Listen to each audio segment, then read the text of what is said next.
याद करें, बाबा साहब भीमराव अंबेडकर का जन्म मऊ मध्य प्रदेश के जिस क्षेत्र में हुआ था, वहां पर भारतीय जनता पार्टी के तत्कालीन मुख्यमंत्री श्री सुंदरलाल पटवा जी ने स्मारक बनाने का काम किया था और उसका उद्घाटन सरदार अटल बिहारी वाजपेयी जी के द्वारा किया गया। दिल्ली में अंबेडकर सेंटर के लिए भूमि प्रदान किया था स्वर्गीय चंद्रशेखर जी ने, और वहां पर अंबेडकर इंटरनेशनल सेंटर की स्थापना आदरणीय प्रधानमंत्री मोदी जी ने किया। दीक्षा भूमि नागपुर में भव्य स्मारक बनाने का कार्य हो, या फिर इंग्लैंड में जहां पर बाबा साहब भीमराव अंबेडकर ने उच्च शिक्षा अर्जित की थी, वहां पर बाबा साहब भीमराव अंबेडकर का भव्य स्मारक बनाने का कार्य हो, या फिर मुंबई के चैत्य भूमि, ये पंच तीर्थ जो बाबा साहब भीमराव अंबेडकर से जुड़े हुए हैं, ये भारतीय जनता पार्टी ने बनाए हैं और बाबा साहब की स्मृति को जीवंत बनाए रख करके सदैव सदैव के लिए भारत के अंदर वंचितों और दलितों के लिए एक आशा की किरण के रूप में बाबा साहब भीमराव अंबेडकर को सम्मान दिया। आज जो कुछ भी कार्य मोदी जी के नेतृत्व में चलने वाली एनडीए की सरकार के द्वारा किए जा रहे हैं, जिनमें पहली बार दलित और वंचित शासन की योजना का हिस्सा ईमानदारी के साथ बन रहा है, चाहे वह हर घर में शौचालय बनाने का कार्य हो, हर एक परिवार को, वंचित और दलित परिवार को आवास की सुविधा, सिर ढकने के लिए आवास की सुविधा हो, स्वास्थ्य बीमा का कवर देने का कार्य हो, चाहे वह देश के अंदर 80 करोड़ लोगों को राशन की सुविधा उपलब्ध करवाने का कार्य हो, अनुसूचित जाति, जनजाति और अन्य वंचित तबके को शासन की सभी प्रकार की सुविधाओं से आच्छादित करने का कार्य हो, ये सभी प्रधानमंत्री मोदी जी के नेतृत्व में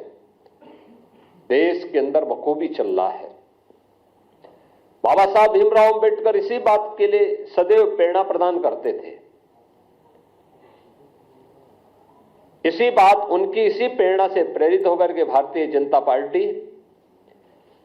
अपने इस अभियान को पूरी ईमानदारी और प्रतिबद्धता के साथ आगे बढ़ा रही है। एक और भारतीय जनता पार्टी उन मूल्यों, उन आदर्शों के प्रति समर्पित होकर के कार्य कर रही है, तो दूसरी तरफ कांग्रेस, जिसका इतिहास देश के अंदर भारत के दलितों और वंचितों का अपमान करना, जिसका इतिहास तुष्टीकरण के आधार पर दलितों और वंचितों को उनके अधिकारों से पूरी तरह रोकने की एक कुत्सित चेष्टा का हिस्सा रहा है, और दूसरी तरफ तुष्टीकरण के आधार पर देश को विभाजन के कगार तक पहुंचाने का कार्य भी कांग्रेस ने किया।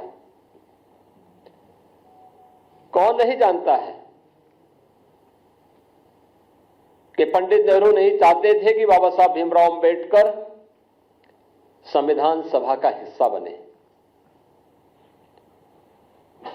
कांग्रेस नहीं चाहती थी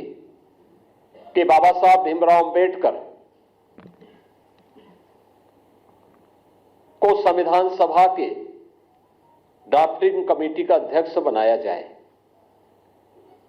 और राष्ट्रपिता महात्मा गांधी के हस्तक्षेप के बाद यह संभव हो पाया, और कांग्रेस ने अपनी कुत्सित मंशा का परिचय बाबा साहब भीमराव अंबेडकर के प्रति अपने विद्वेष भावना को तब परिचय दिया जब यूपीए की सरकार थी और उस समय उन्होंने पाठ्य पुस्तकों के उस कार्टून को, जिसमें बाबा साहब भीमराव अंबेडकर के चित्र को पंडित नेहरू के द्वारा कोड़े मारने के एक कार्टून के माध्यम से दिखाया था, एक कांग्रेस की कुत्सित मानसिकता को दिखाता है। बाद में जब विरोध हुआ तो तत्कालीन मानव संसाधन विकास मंत्री कपिल सिब्बल को माफी मांगनी पड़ी थी और ये पुस्तकों को वापस करना पड़ा था। कौन नहीं जानता है कि बाबा साहब भीमराव अंबेडकर को पहला आम चुनाव 1952 में मुंबई नॉर्थ से, फिर 1954 में उपचुनाव हराने का कार्य भी तो कांग्रेस ने ही किया था। यहां तक कि पंडित नेहरू बाबा साहब भीमराव अंबेडकर के विरोध में प्रचार करने के लिए गए। जब वे बाबा साहब भीमराव अंबेडकर भंडारा से चुनाव लड़ने के लिए गए महाराष्ट्र में, वहां पर भी उन्हें पराजित करवाया कांग्रेस ने। कांग्रेस कभी नहीं चाहती थी कि बाबा साहब भीमराव अंबेडकर संसद में जाएं, दलितों की आवाज बने, वंचितों की आवाज बने। वह सदैव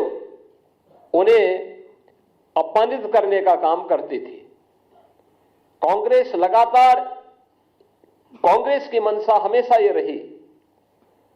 और कांग्रेस ने न केवल उन्हें हराया बल्कि उन्हें हराने के लिए बाबा साहब भीमराव अंबेडकर के जो अनन्य सहयोगी थे नारायण काजोलकर, उन्हें तोड़ करके उन्हें ही बाबा साहब भीमराव अंबेडकर के खिलाफ चुनाव लड़वा दिया था। और हम सब जानते हैं कि उन्हें चुनाव लड़ाने के परिणति क्या थी, बाबा साहब चुनाव हारे। और उन्हीं काजोलकर को कांग्रेस ने 1970 में पद्म पुरस्कार से भी सम्मानित किया। कांग्रेस ने बाबा साहब भीमराव अंबेडकर के महापरिनिर्वाण के बाद कहीं भी उनकी स्मारक नहीं बनने दिया। जो भारतीय जनता पार्टी ने स्वर्गीय अटल बिहारी वाजपेयी जी के समय और आज आदरणीय प्रधानमंत्री नरेंद्र मोदी जी के समय जो पंचतीर्थ बने हैं, ये भारतीय जनता पार्टी ने बनाए हैं, कांग्रेस ने नहीं। कांग्रेस ने कभी नहीं बनने दिया। बाबा साहब भीमराव अंबेडकर को कभी पद्म पुरस्कार तक नहीं लेने दिया। भारत रत्न भी बाबा साहब भीमराव अंबेडकर को तब मिला जिस सरकार में भारतीय जनता पार्टी सपोर्ट कर रही थी। कांग्रेस का इतिहास इसी से आप समझ सकते हैं। जो बाबा साहब भीमराव अंबेडकर ने अपने इस्तीफे के दौर के बाद कही थी, जब उन्हें अपने पद को छोड़ने के लिए मजबूर होना पड़ा था, तो उन्होंने उस समय नेहरू सरकार पर आरोप लगाए थे। और यह परंपरा है कि कोई मंत्री अपने पद से इस्तीफा सदन के रहते हुए दे रहा है तो उसे सदन में बोलने का अवसर दिया जाता है। बाबा साहब भीमराव अंबेडकर को नहीं बोलने दिया सदन में,